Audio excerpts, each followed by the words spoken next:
Hi, I'm Veronica Karwaski. I am a certified special education teacher and an Orton-Gillingham tutor. I taught for 10 years as a classroom teacher, working on IEPs, teaching small group for 9 years. And then my last year in the classroom, I was a reading specialist. And now I work privately with students one-on-one, mostly with Orton-Gillingham, working with students with dyslexia, though I do some other tutoring too. And I also create teacher resources to support reading intervention teachers and special education teachers and other tutors. Today, I am filming a video answering some questions from my email list around reading intervention in the school setting. So I'm going to get right into it. The first question I have is, how do you manage it while the rest of your class works independently? A great question. And this showed up more than once on my Q&A form. Again, how do you manage it while the rest of your class works independently? That's a huge deal when you need to give individualized attention to many different students, but you have to make sure that the rest of your class is running. There's more than one way. The way that I love to do it was with station teaching, and I have a whole video I filmed that I haven't uploaded yet on how to make that work. But really, station teaching or like whole group and you are pulling students, either way, students have to know how to work independently. And that takes a lot of explicit training and practice. And also making sure that the work that you're giving students to do independently is accessible. It has to be kind of easy, to be honest. And that doesn't mean that it's not valuable, but if you give a student something that is beyond their independent level, they're gonna have trouble doing it. And then they're probably gonna get into some behaviors. So how I teach students to work independently is I usually have some type of visual showing what independent work is. Usually that's where students are seated at a table, their eyes are on their paper, and they are actively working, filling out, for example, a worksheet. And I have a visual. Back before I did Canva, I used to just draw it on anchor charts. And then I would have also the steps listed out, like written out verbatim. And I would have students read them out loud before we practiced. The steps might be like sit down, stay in seat, actively work on your worksheet, eyes on your paper. Those are some of the types of behaviors that are observable, that you want students to be doing while you are pulling a group. You also probably want to be clear about what you expect as far as voices and conversation. If you are okay with them asking peers or partner work, you want to state that explicitly, or if it should be silent, you want to state that explicitly. And then the biggest part of getting them to managing independent work is you have to practice it before you're doing it. So I would have students, I would model, I had my visual, I had my steps, and then I would model what to do and what not to do. And I would physically model it for them. I would show them what I wanted as far as independent work, and I would ask them what they saw and what they noticed, what if my behavior was matching what I had shown them on my anchor chart. And then I would contrast that with what not to do. And I would act a fool in the first class or two. I would be really dramatic. I would throw paper off my desk. I would get up and run out, just because those are behaviors I had experienced as a teacher. So I wanted to be clear about the fact that I didn't want them to do that. Or sometimes I might have them I might pretend I'm whispering to someone, and then I would have students tell me what I was doing wrong. And then I would have them practice. Sometimes it would be one or two at a time, and then eventually it'd be the whole class, show me what to do independently, show me what not to do independently, and then we'd sit around and talk about it. And that is a constant process. It was not just a one and done. We did that probably more than once at the beginning of the school year. Definitely anytime when students had come back from a break, I would review it. And I would also, before I started pulling small groups, I would have students past that dress rehearsal phase, we would have independent work, and I would be monitoring them. I did, there's something called behavior narration, where it might be Joe is working independently. I see his pencil moving on his paper. His eyes are on his paper. His voice is off. His hands and feet are to himself. And then also lightning quick corrections. So if someone's off task while they're supposed to be working independently, I would voice it. I would say, pencils on paper, voices off, hands and feet to themselves. I did some correction. I would have to do corrections. past the early stage, but especially in the early stage. You want to make sure that they know that you are watching them. And I will also pair this with some behavioral incentives. I had a competition called class versus teacher. If they were working independently with those observable behaviors, I would check, give them a point, and then they would, I would get a point if they weren't. And then we celebrated with something at the end of the week, like a 15-minute kind of fun time. But those are the biggest things. Managing independent work is like, you have to be really clear on what independent work looks like, and you have to practice what to do and what not to do. And you have to have a lot of practice before you are actually digging in and doing the work of pulling small groups. And you also want to make sure the work is accessible. So the things that I give, I created them because I created them for my TPT store because I needed them in my classroom. Things like word searches, word sorts, word coloring pages, fill in the blanks, but on skills that like we had worked on pretty recently that I knew they could do independently, but maybe they needed some extra practice. I would never give as independent work something that I hadn't taught students how to do. Okay, so that's question number 1. Question number 2 is, I am a reading specialist as well as a classroom teacher, so I don't have a lot of questions about reading because I have been doing it since the 80s, but we started UFly this year, I never know how to say that. And the order of the sounds are taught throws me. I'm not sure what double vowels or why double vowels aren't taught after silent E, but instead they do are controlled between them. I haven't done research into why. Do you know? I haven't done research either. My Orton Gillingham fellow also, in their scope, like vowel teams, which I'm assuming you mean by double vowels, they come actually a little bit later too, after way after silent E. I don't have an answer for that. Many scopes are different in the way that they teach those. I don't have a great, I will say silent E spellings for long vowels. I haven't done a lot of research myself, but I've heard that those are the more common spelling patterns when it comes to a long vowel. So that could be why. There's a lot of different scopes, to be honest. And I don't have a great answer for that. I think silent E is maybe more common. I would also, if you're really curious, I would look up the frequency in English for vowel teams versus R controlled vowels, wondering if that has something to do with it. If you find out, please let me know. Next question, differentiation in small groups, how to meet everyone's needs. That's why I always did station teaching, is because I could break students into smaller and smaller groups to better meet their needs. So one student wouldn't be left out. And for differentiation, I did a lot of differentiated worksheets. That's why I have so many in my TPT store now, where I could have the same worksheet that it looks like it's the same, but then they're working on individual skills that I know they need based on a diagnostic I administered. If you are not comfortable with station teaching, you can also differentiate with worksheet packets during independent work, where everybody's working on a worksheet, but their worksheets will look different. Differentiation happens only if you know what students need to work on. So I have a video, I think my last video is on a diagnostic assessment. That has to be done first in order for differentiation to be most effective. Some other differentiation tools, if you need other stuff besides just kind of different worksheets, maybe you're working with students on standard based instruction. I know News ELA was always helpful because they could take the same article and make it at different Lexile levels. And now that we have things like ChatGPT, I would utilize that if I was still in the classroom. If you have the same type of content that you need to teach to all students, but you know that not all students can read at the level that you have maybe that article on, then I would go to ChatGPT and I would say hey, can you put this at this level, this Lexile level, and the same article at maybe 3 different Lexile levels. I think that you could do a lot with that in this day and age.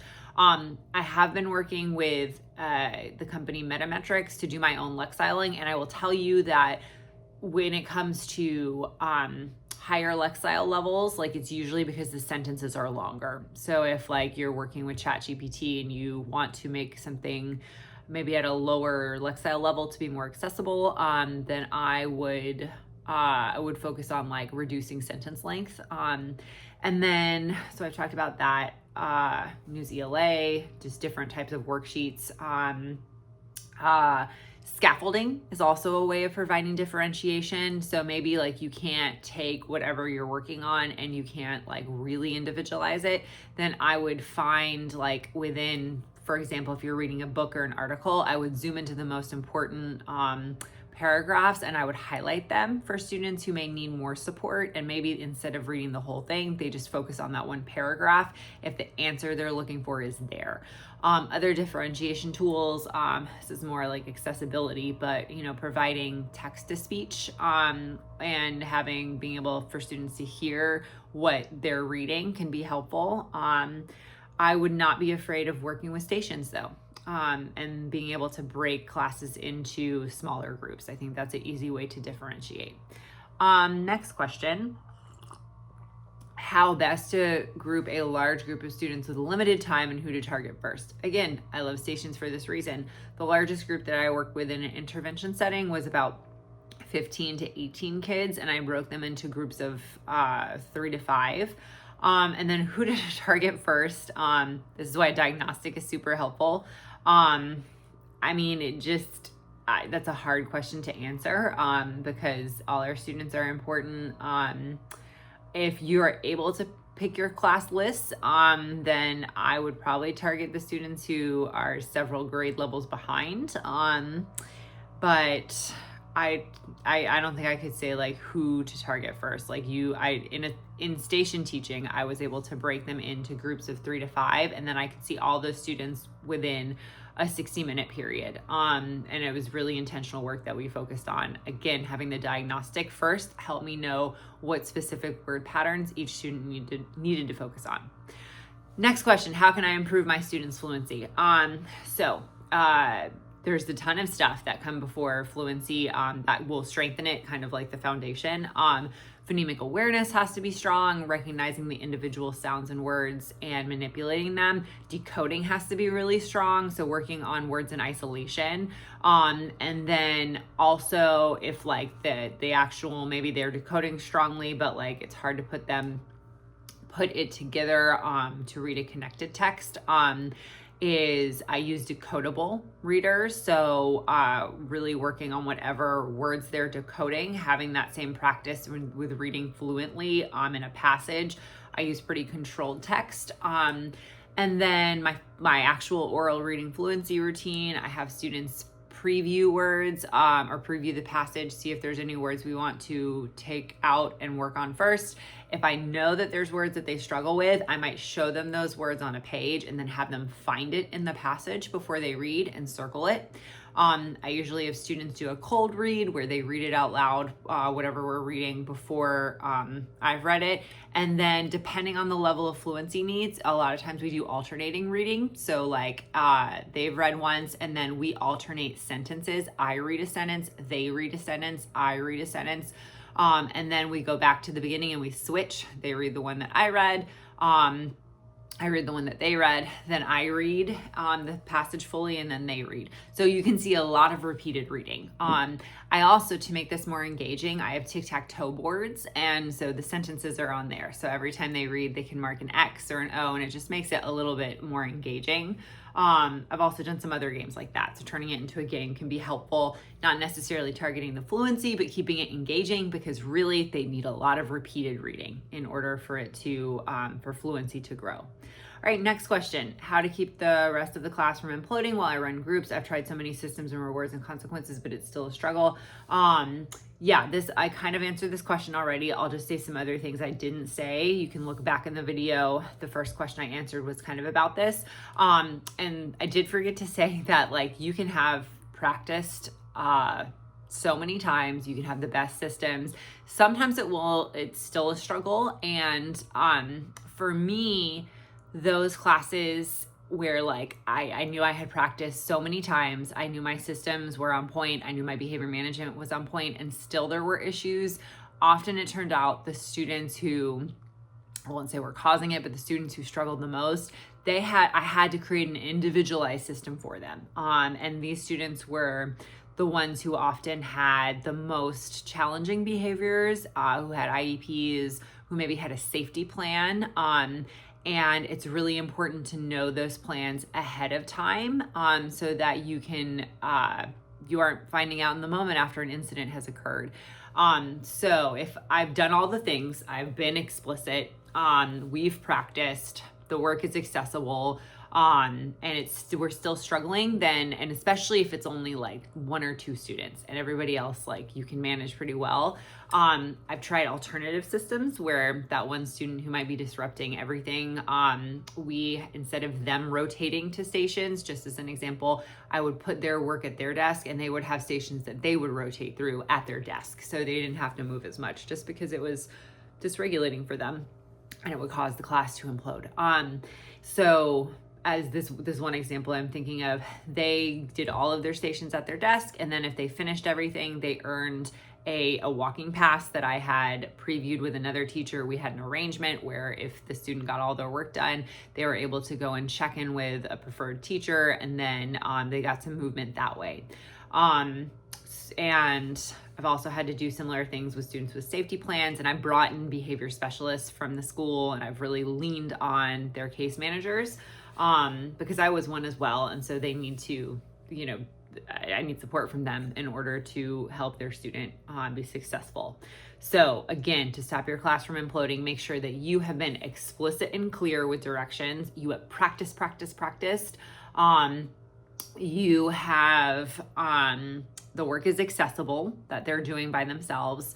And you might have to create individualized systems. And if it's still not working, maybe back off of small groups for a little bit and just manage things whole group, and do some differentiating. Again, where during independent work time, it looks like they're all doing the same thing, but if you look closely, this person's worksheet is a little bit easier or harder than the person next to them.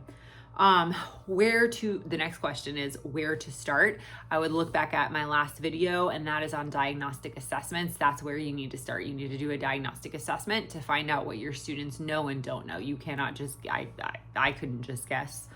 Next question. What is the best way to use my time effectively where students can remember what they've learned? Lots and lots of repetition.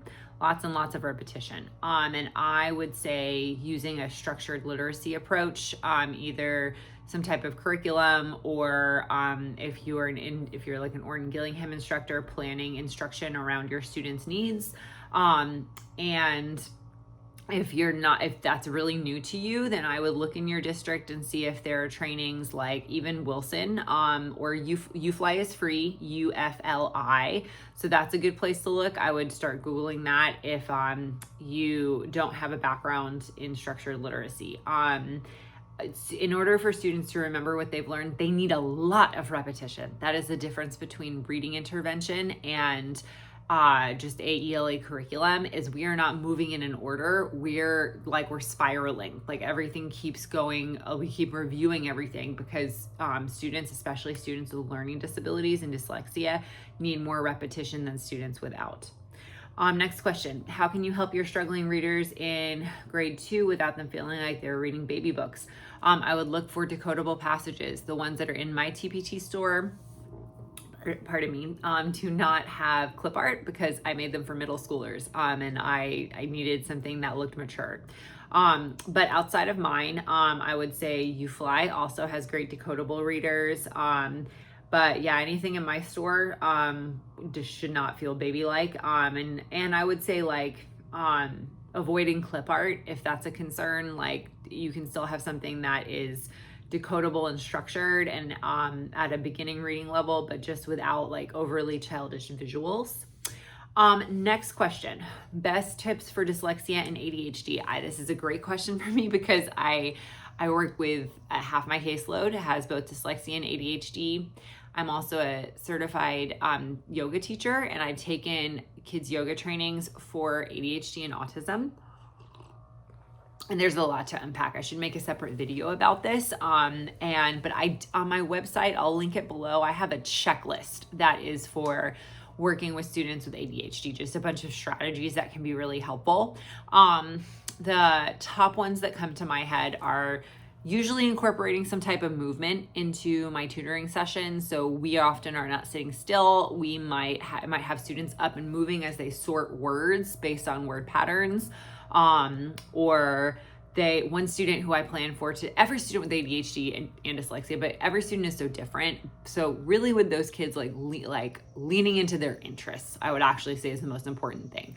Many students with ADHD, their interest is moving, so I lean into that. One student who I plan for just today who has ADHD and dyslexia she is a rising second grader and she loves crafts. Like she wants to build things with her hands. So like I created this on Canva and she's going to color it. It's a school building. She'll color it as she reads the words. She also loves coloring. I have a little school bus that she'll color, and then we're actually going to cut these out and build this on like in a 3D way on a piece of paper with some glue, just because that's the thing that she loves. She also, for oral reading fluency, she loves tic-tac-toe, and so as she reads the sentences, she'll draw pictures of them on the boxes, and we'll also play tic-tac-toe.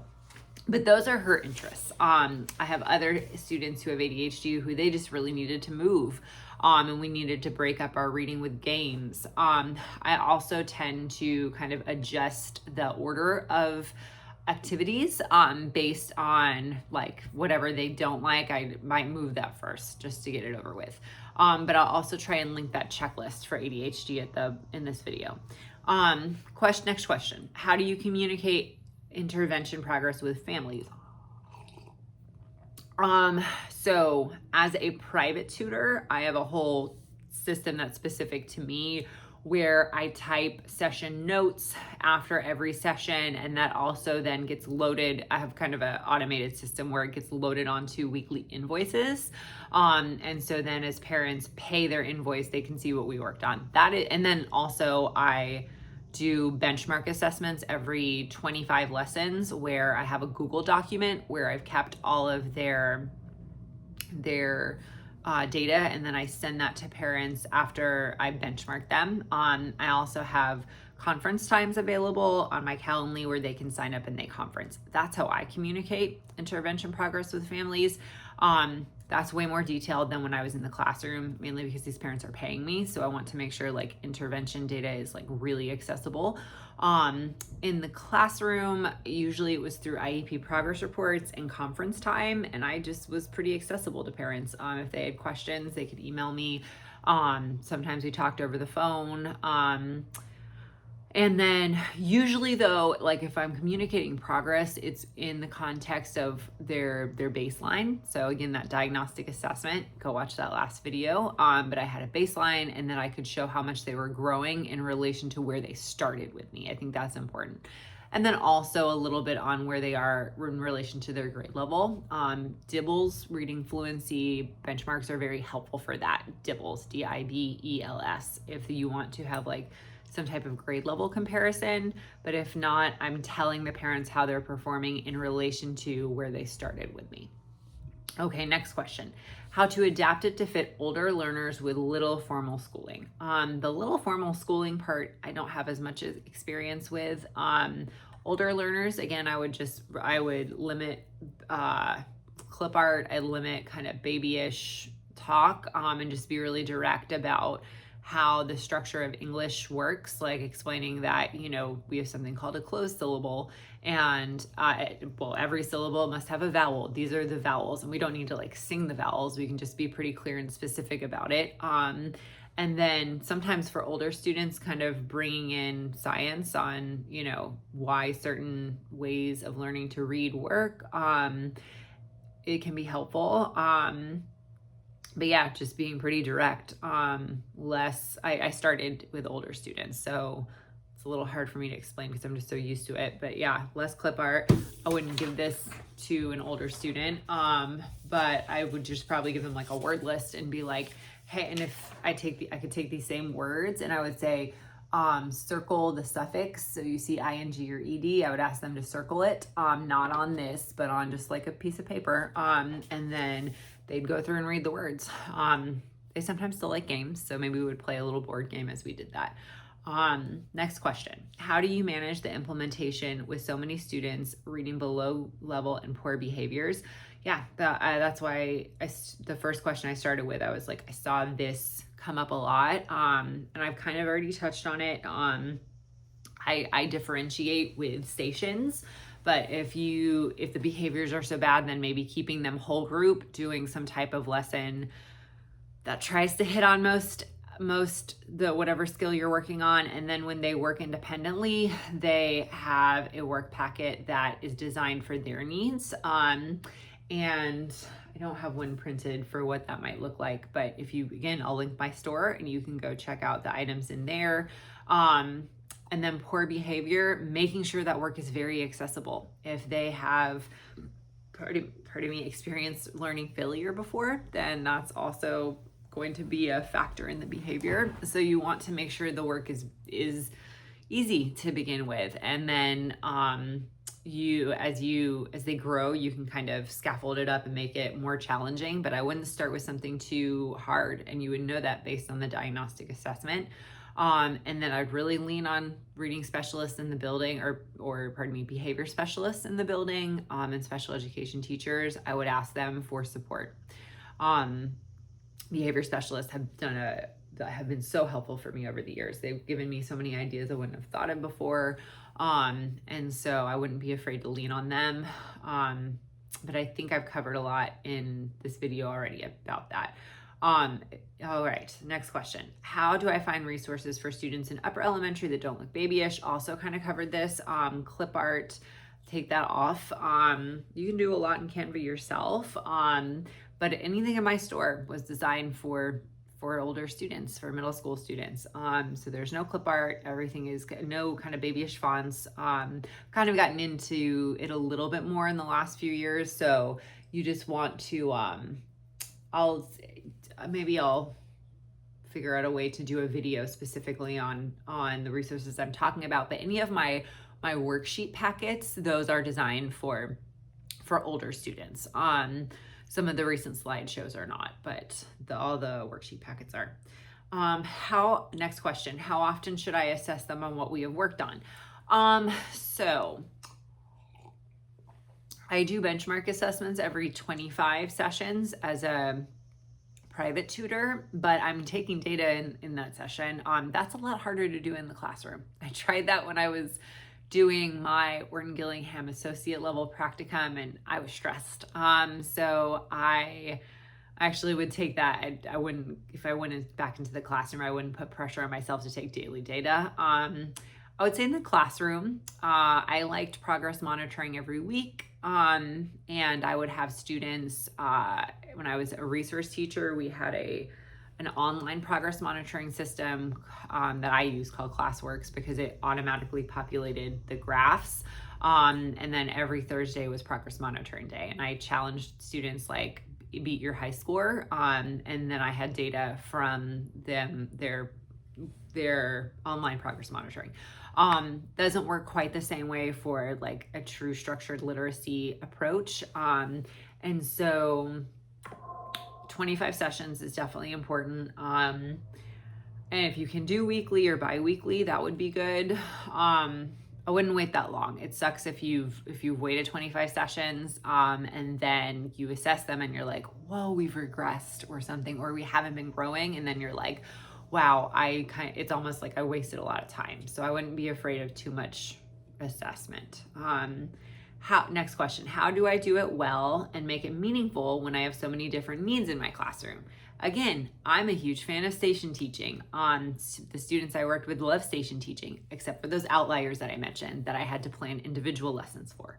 But they loved it. And I need to do just a video on this, I think, to kind of show you guys what I mean. But if I say, like, I have students who are working on multisyllabic words and syllable division, maybe they're in one group, and then I have another student or group of students that have much more foundational needs, and they're working on just silent E syllables versus closed syllables. I can have those two kids in the same class, and they each can rotate to the same stations, but I've prepared work that is different for each of those groups. And I keep that organized by usually either having like their name on their paper to grab, or their maybe their group number, or there's a folder for each group or something like that. And then the students who are working on like multisyllabic words, they have a word sort or a fill in the blank that has those types of words that we've been working on, maybe words with the VCCV syllable division pattern, or maybe they're even working on morphology, and so they're working with certain roots, and then they rotate away from the worksheet station, and then the group who has more foundational needs, they rotate to the worksheet station, and they have worksheets that are, again, word sorts and fill in the blanks, but their words on those worksheets are less complicated. They're simply more like silent E and closed syllables. So it's meaningful because it's working on that exact skill that they need. And I feel like it went well for me. When I did it like that. And then they would also be able to rotate to me as the teacher, and I would lead a small group on the specific skill that they needed. So that way, again, no one's left out. All right, next question. How do I start interventions? I know the student is struggling, but I don't know where to start. Go watch the video on diagnostic assessment. You have to do a diagnostic assessment. There's not much more to that. You have to know what they need. And you only do that by assessing them first. Next question, how to support children with low levels of literacy, e.g. SPED or MS, HS high school students, which I'm assuming means middle school and high school students. That was what I did for most of the time that I taught. Now, if it is special education, I would dig into the evaluation, which I'm not gonna spend the whole video on. Maybe I'll do another video on it, but if they have an evaluation, then that's going to be super helpful to support them. You want to see if there's processing challenges that you need to plan for, like visual spatial processing issues, processing speed gap, like a slower processing speed, significant working memory challenges, or other things like that.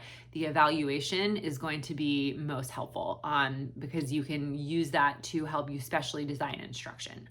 I think that's important. I work with, for just as an example, I work with a 7th grader now, and we've been working together for 3 years. He does have an IEP and an evaluation. I noticed he was struggling in our sessions a lot before the evaluation, and then the evaluation confirmed he had a significant visual spatial processing weakness. So I blew up our words really big, their font. I did more visual supports and scaffolds, like making all the vowels one color, not expecting him to find the vowels at first. And that did help, but I wouldn't have known that for sure if it weren't for the evaluation. So dig into those evaluations. And if a student doesn't have an evaluation and you see that they're struggling, please try and refer them to the RTI or MTSS team. Next question, how to get the students to start on the level they need most and to progress quickly. Well, again, do the diagnostic assessment, and progressing quickly is always our goal. I have learned that students progress at the speed that they are meant to progress with the right type of support. I wish I could make it go quicker, and I can't. There's no magic lever that makes them go quicker. I would say having a strong literacy teacher, if it's you, getting as many trainings that you can in structured literacy and dyslexia and special education, certainly that helped me grow students more, help them progress more quickly. But sometimes it's going to be at a pace that is slower than we are comfortable with, and that's just the pace. I hope that doesn't sound negative. I had to take the expectation off of me and my student for it to always go quickly. For some students it does if they get the right type of intervention, but if some of our students have processing challenges, it may go slower, and I'm trying to learn that that's okay too. But definitely do the diagnostic assessment. Make sure that you are taking trainings in structured literacy and intervention and dyslexia, and just put your head down and work. Last question, best way to level text in a classroom and small group instruction. There's a Lexile, I haven't used it, but I think there's a Lexile website where you can type a passage in and it'll tell you it's Lexile. And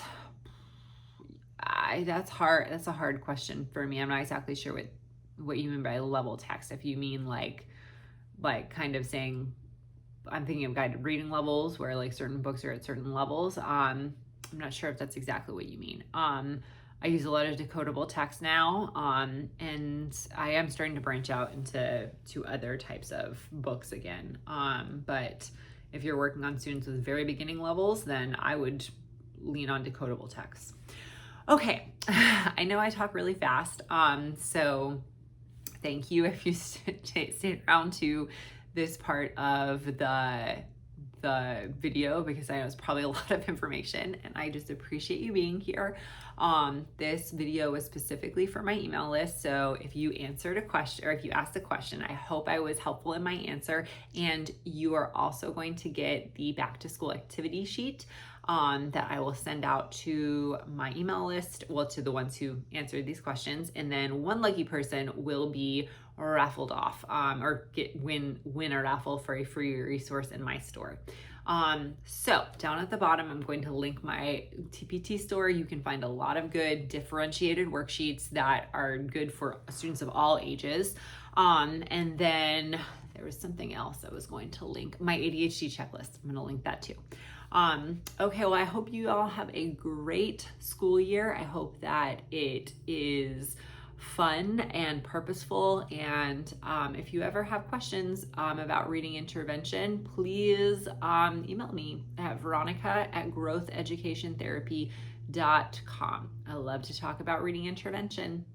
And I guess I should probably tell you now to hit the subscribe button, like a reluctant YouTuber. So hit the subscribe button if you want. All right, bye.